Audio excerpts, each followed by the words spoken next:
मंच उपस्थित थिबा मोर गुरुजन मान को मोर प्रणाम। मंच सम्मुख रे थिबा मोर गुरुजन मान को मोर प्रणाम।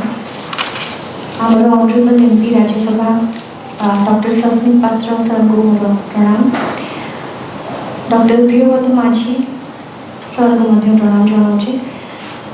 मु प्रथम कहवाई चाहिए कि मु सर फैन समस्ते जानी जेबे भी मु प्रचार पे जाइछि कि मु जेबे भी सर को गोटे डेडिकेट करके स्पेशल गोटे फिल्म भी करी निमकी केवल सर को डेडिकेट करके से सिनेमाटी करी।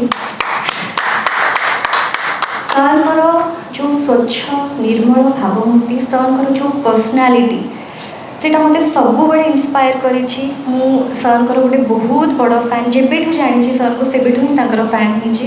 तांकर सबुठू बड़ क्वालिटी से बहुत सिंपल मनीष आउ कथा कम कहती काम बेसी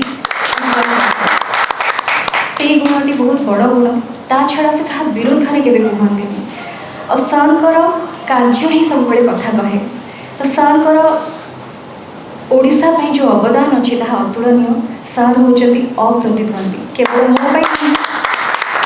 मो नुहे सर समस्त आदर्श और एमती जड़े मनीष जे जड़े श्रेष्ठ मनीष जे एते स्वच्छ एते सुंदर मनीष गोटे सुंदर हृदयवान मनीष सी समस्त आदर्श होगा उचित। तेणु आज बहुत कृतज्ञता जनाऊँ माननीय मुख्यमंत्री श्री नवीन पट्टनायक सर आमर प्रणव प्रकाश दास सर को बहुत बहुत धन्यवाद जनइबी। वीके पांडियन सर को धन्यवाद जनइबी। विजु जनता दल सबू कर्मकर्ता विजु जनता दल परिवार को बहुत बहुत धन्यवाद जनइबी। Thank you.